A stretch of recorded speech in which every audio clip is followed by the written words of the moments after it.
Everything look good? It's a little hot. Let's bring the eyes out down a touch.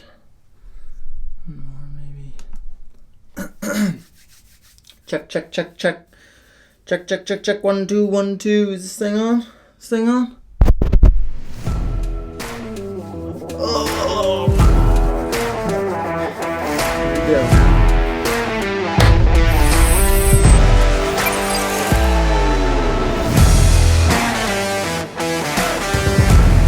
Welcome back to the channel, everybody. Today we're going to be talking about the 5 things that I learned starting my own company in 2021. Number 1, the first thing that I learned is take the leap.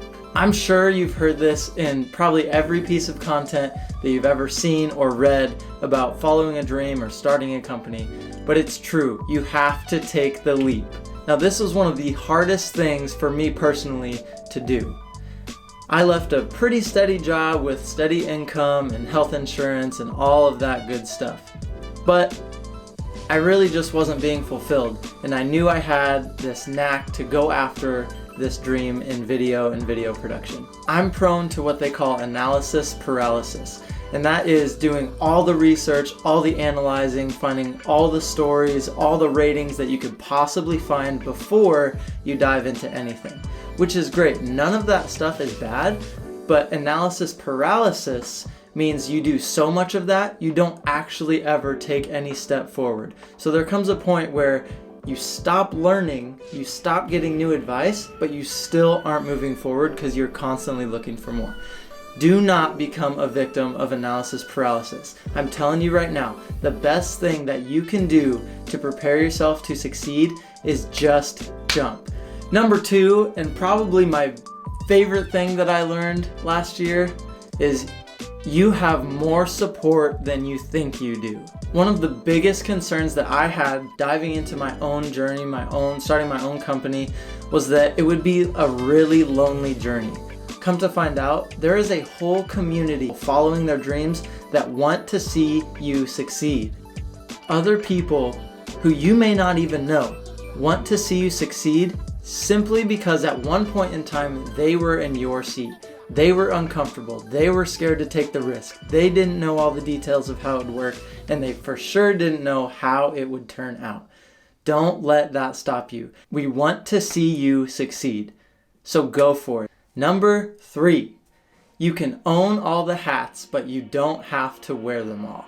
Now, what I mean by this is when you step out and decide to follow your dream or start a business or whatever it is that you're doing, chances are, for at least a little bit, you will wear all the hats. You'll be in charge of accounting, you'll be in charge of marketing, you'll be in charge of the actual service or product that you are offering. You'll be in charge of everything. But it does not have to stay that way. There are certain things in business. For instance, for me, it's business taxes. I know nothing about business taxes.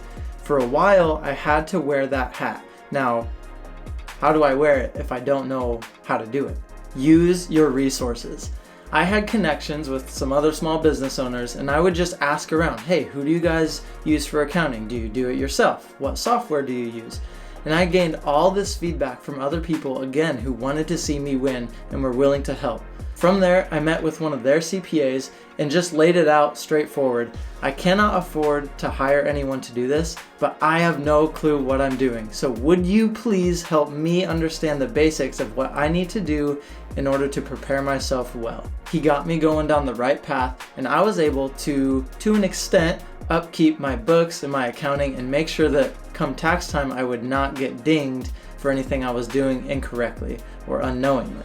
Now I'm fortunate enough to be able to pay someone every month to handle all my books and all my accounting, but it didn't start out that way. So that's what I mean by owning all the hats but not necessarily wearing them. Sometimes you have to do what you have to do to get by, but use those resources and those connections that you have to make it a little bit easier, and then when you're ready, move it off your plate.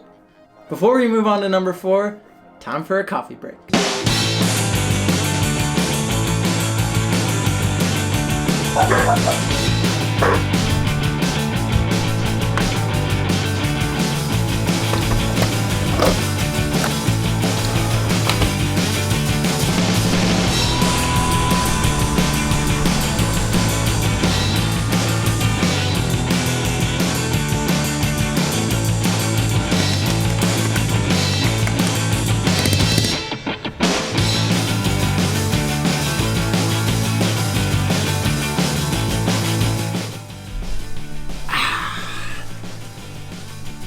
Dad Cup.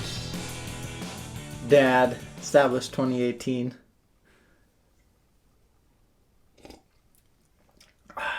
Whew. Delicious. Okay, where were we? Number 4, have some confidence in yourself. Now, this is a concept that stretches far beyond even following a dream or starting a business. This is just life in general. You need to have confidence in what you're doing. That's not to say you have to be prideful or arrogant or any of that in order to succeed. And you don't actually even have to be fully confident in yourself all the time. But confidence radiates. And this is a concept that I believe to be true across every facet of life. Confidence radiates and it attracts clients and people to what you're doing. Plus, don't you think you owe it to yourself? If you've put in this much time, this much effort, and this much thought into following a dream of yours, don't you think you're probably pretty good at whatever you're going after? Believe me, I am not perfect at this. I am hardly confident in everything that I put out, but I know on the other side that consistency matters. And this idea of confidence, I think, is something that everybody deserves to feel and everybody deserves to have about themselves and the dream that they choose to follow. Have confidence in yourself. Whew, almost done. Just one left. One last thing that I learned in 2021. Without further ado, I don't say that. Number 5, be patient. Stepping out away from a solid job, away from insurance, away from all the good stuff to have when you actually have a family to support and not just yourself.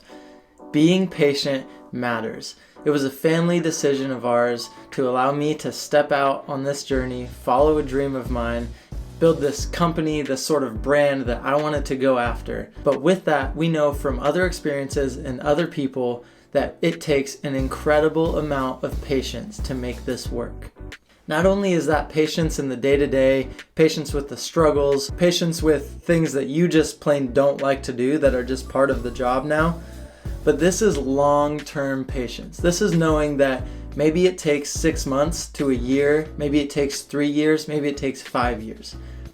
That has to factor into your decision and how exactly you're going to step out and follow this dream. So the final thing that I would leave you guys with, as far as what I learned, is you have to be patient. Be prepared for this to take a while. Be in it for the long haul. But if you stay consistent, it will pan out. Wow, what a video.